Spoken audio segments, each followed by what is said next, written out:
thanks for joining me today. In this video, we're going to cover Google search tools.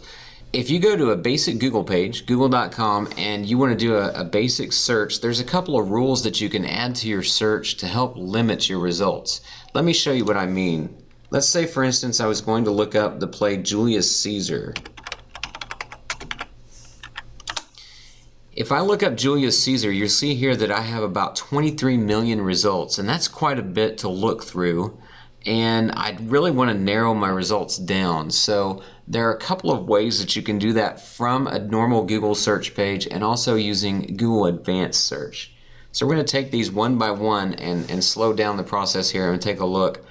But let me tell you what you get when you do a basic Google search. If you didn't already notice this, at the top of the page, right now we're looking at web articles that result from our search of Julius Caesar.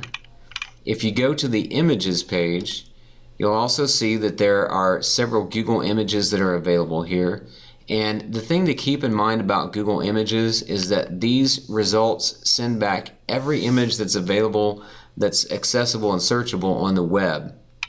You can also narrow your search down on images a little bit further by clicking on these clusters at the top. For instance, these clusters tell you that this search right here includes Julius Caesar statues or Julius Caesar paintings. So if you wanted to add that search term to your search, you would just click on any of these clusters and it adds that search to your term, and then it yields those results. You also have to keep in mind that when you get Google Images back, not all of them are royalty free or free licensing. So if you use them, you need to make sure that you're not violating copyright. If you wanted to check on copyright issues, you might want to go to creativecommons.org. Beyond that, we also have shopping and videos. So if you were looking for a video of the play Julius Caesar, then the video results would show you any kind of videos, not just YouTube videos, but those from other websites like biography.com and history.com. And then there are books and several other things that are available as well. If we go to the More button, there's also some other things, and including maps, news, and apps. And this will not always result in this way. What happens is web results come back in the order in which they're most numerous. For instance, the largest results come back with web, images, and videos. Depending on your search term, let's say, for instance, if I were looking up frogs, it would come back that the web results were most numerous, and then images, and then news instead of videos. So that's a little bit different than what we had with Julius Caesar. But beyond that, you can look out here at the far right, and there are also some additional search tools. This is probably one of the most overlooked things about Google search. If you click on search tools, you'll notice that you can filter your results using any of these drop-down menus. And again, these drop-down menus are very dependent on the search term that you apply in your Google search. For instance, any duration, you can change this on videos, for instance, to a shorter video. If you don't want to show a very long video, you can filter your results down to a shorter duration. I'm going to clear that, and then you can do anytime. Anytime basically is every video from all time, and you can narrow that down to something more recent. If you were looking at questions about technology, for instance, if you wanted to know something about Google tools and you wanted an answer that applies to the most recent version of the Google apps that you're using, you would probably want to narrow your results down to the past week or month, especially since technology changes at such a rapid pace. So I might want to narrow this down to the past week.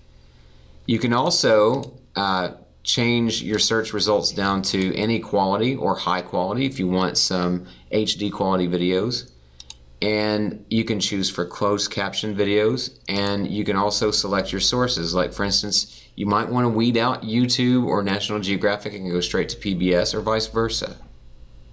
Now, this specifically shows search tools for videos. Like I said, these search tools will be different depending on what you're looking for. If I go to the web and hit search tools, one of the great things about search tools on the web results is that I can change according to reading level.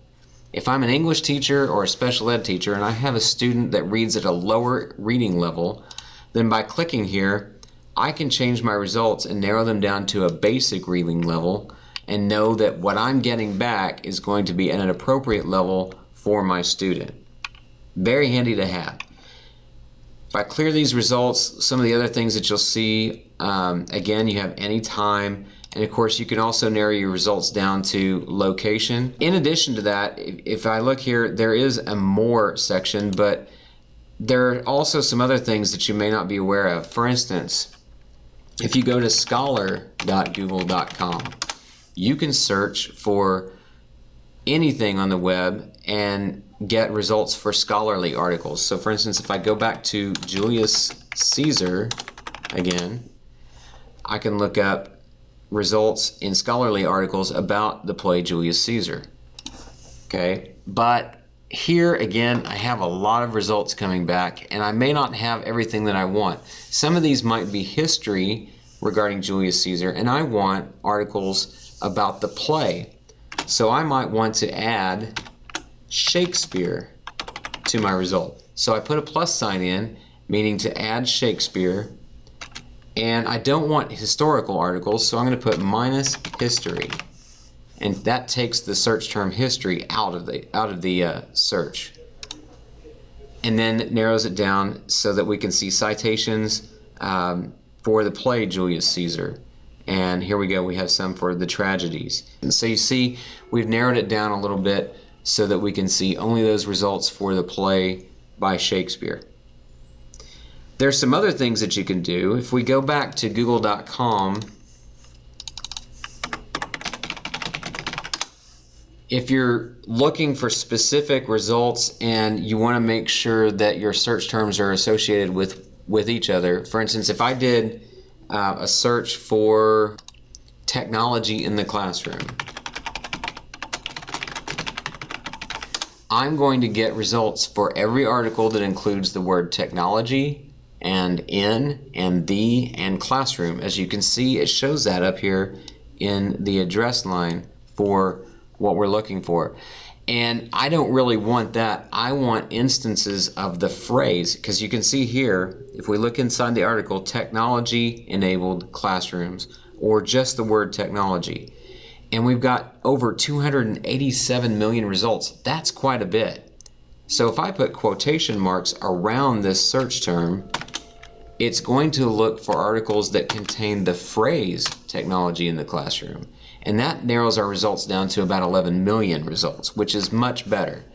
So that's just a tip that you might want to keep into consideration. Also, when you're on Google, you can also look for Twitter handles by throwing the @ in, or if you want to look for hashtags, put the number sign in your search, and you'll get only search results for hashtags that have shown up on social media.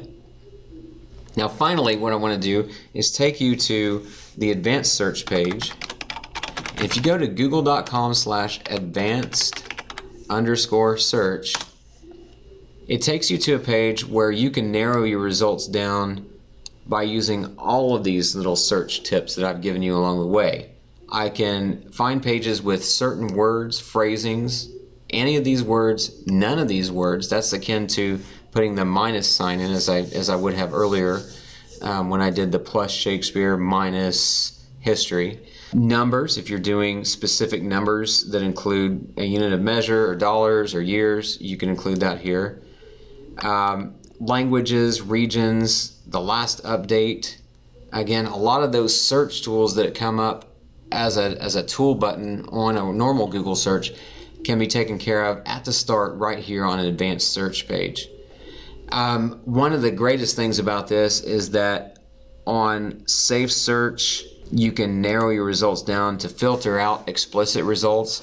This is great if you're teaching in a classroom and you've got a projector showing what you're searching for on the screen. You don't want explicit results showing up in a Google image search or a Google video search.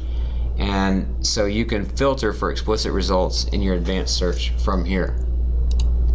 Well, hopefully this gives you an idea of how you can limit your results on a Google search. One of the things I'll also point out is that file type. If you wanted to do file type outside of an advanced search, on a normal Google page, let's say for instance I want Julius Caesar by Shakespeare, and of the file type PDF. By searching for file type, you'll get only those search results that are in PDF format. So if you wanted to apply that result outside of an advanced search, you could also do that here. Well, I hope this gives you some tips that you can use to limit your search results in a Google search. And if you have any questions, just feel free to contact me. And thanks for joining me today.